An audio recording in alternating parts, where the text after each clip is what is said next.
When in doubt, bite.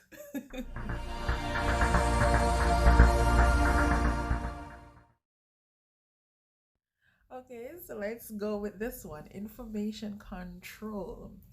First one is deception. And by deception, they are going to deliberately withhold information, distort information to make it more acceptable, and systematically lie to cult members.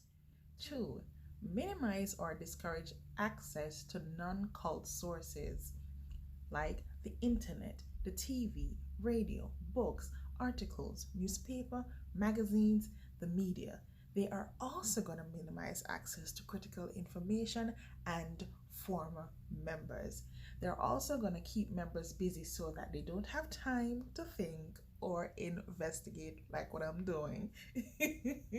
And they're going to control the cell phone with texting, calls, and or internet tracking. Number three, the leader is going to compartmentalize information into insider versus outsiders. And that looks like they're going to make sure that the information is not freely accessible. They're going to control information at different levels and the mission within the group. They are going to allow only leadership to decide who needs to know what and when. Four, they are going to encourage spying on other members. That means impose a body system to monitor and control member, report deviant thoughts, feelings, and actions to leader. Ensure that individual behavior is monitored by group. Strict rules and regulations. Five, extensive use of cult generated information and propaganda, and that includes newsletters, magazines, journals, audio tapes, videotapes, YouTube, movies, and other media.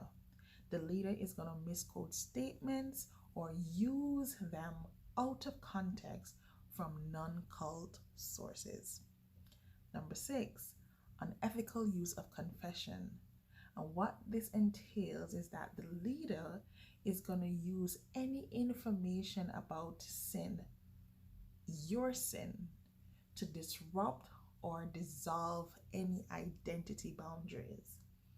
He's going to withhold forgiveness and or absolution, and he's going to manipulate memories, possibly fake memories.